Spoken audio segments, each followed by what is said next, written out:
Okay, so we're gonna do a part 9 of Jack in the Box. All right. So we last left off with uh, Marissa coming on to Tom. She's trying to get some information, and she's like, "Whatever I got to do to get this information, that's what we gonna do." Okay, because she's really trying to come to terms of what Jack did and what happened and why wasn't he put away for the crimes that he committed. Okay, so then moving forward, Clara, the nerve of her telling her that she needed guidance. I mean, trying to partner her up with someone else just so that she can monitor her and go back and forth with Clara to tell all the ins and out of her day. That's the last thing she wanted was a watchdog around her. Anyway, we're going to start there. So Marissa made it downstairs and she goes over to her desk and she checks her phone and oh, she felt so relieved when she noticed that her mom did respond. And so she picks up the phone and she gets right on and, "Hey mom, how's everything? Oh, I was so worried about you." Well, after yesterday, I mean, okay. Oh yeah. I'm almost forgot. Zulu was coming in town. Oh, this is great, Mom. Now I don't feel so pressured about everything. Now I feel like someone is there with you, or is that's going to be much better for me. It's gonna, yeah, it's gonna relieve me mentally. No, well, of course not, Mom. Of course. Okay, absolutely, absolutely. Yeah, it sounds amazing. Okay, I mean, sounds good. Yes, I agree for sure. All right, well, when Zulu gets there, just let him know that I said hello and that I love him, and I'll see you guys much later. I actually have a get together. It's not a date. It's just we'll talk about it later. I'll let you know all the details.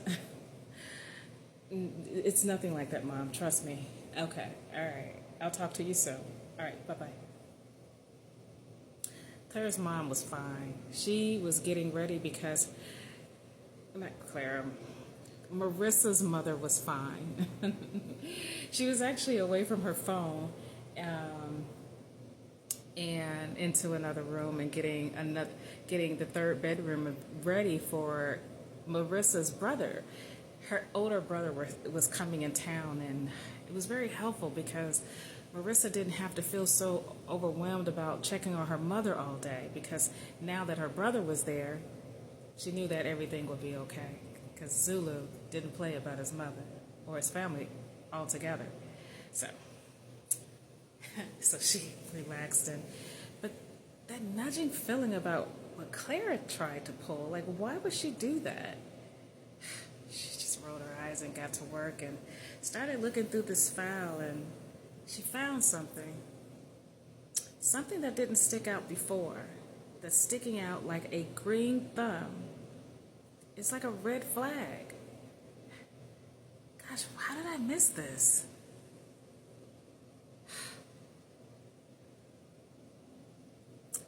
Oh gosh, how did I miss this?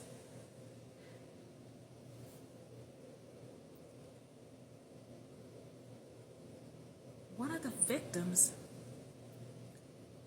was related to Tom.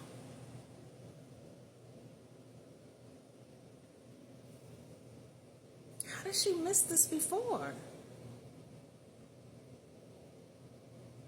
Nothing about this was making sense right now. How did she miss the fact that one of the victims was related to Tom? Why is he just as upset as her about this case?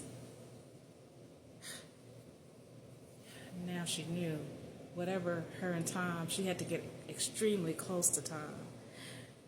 So she decided to go pay the victim a visit because the address was listed here. So she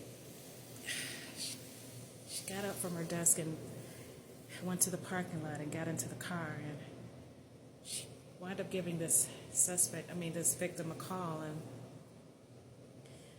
just to see if anyone would answer. Hi, Mahogany? Hi, this is Detective Marissa. I'm calling from the Bureau. Yes. I just wanted to see if I can stop by and speak with you. It's regarding what happened last year, and it looks like this case has not been resolved, and I just wanted to see if there was something that I was missing. I would like to close this case, and if there's anything that you can share with me that possibly can help with that. Oh, okay. No, I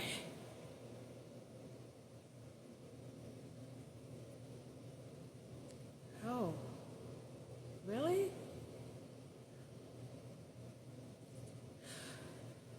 Oh, that'll be great. That would be great. That would be so great. I can be there in about 15, 20 minutes. Absolutely. Absolutely. Okay, I'll see you shortly. Marissa was excited because Mahogany told her that sure she can come over, and that she had talked to her cousin Tom, and it was as if he didn't want to close the case. It's as if everything that happened to her, it was nothing he can do. She said she felt lost. Why was Tom stopping the case from being solved? What did he have to win? What did he have to gain from that?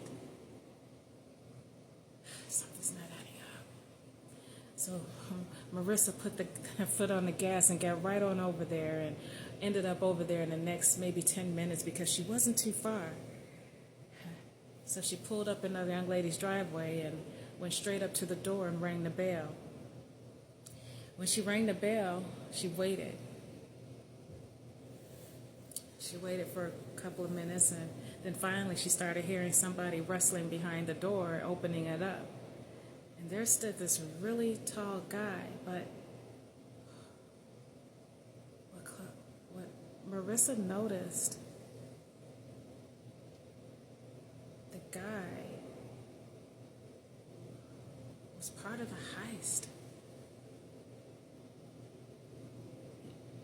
And she looked at him, and he stared him in his eyes and said, hi, is Mahogany here?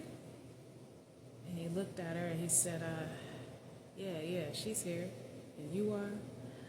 Oh, my name is Marissa. I came by to check on her, just to have a conversation with her, if that's okay. Was she expecting you, ma'am? Yes, as a matter of fact, she was. Well, let me go check to see. Give me 1 second. So he closes the door, and now it was all making sense. There were pieces to this puzzle that was making sense. It started to feel like an inside job. The man that stood there was one of the guys that was part of the heist. Mahogany was Tom's cousin. How is this even possible? Is she really a victim, or is she just a stand-in as a victim? Were any of the victims that was listed real victims? Finally, Mahogany shows up at the door, and she's standing there, and she looks like she was due any day. This woman was pregnant. She comes to the door, she comes out, and she says, hey, how you doing? I'm fine, Mahogany. Do you mind stepping out? No, not at all. You sure you don't want to come in, ma'am?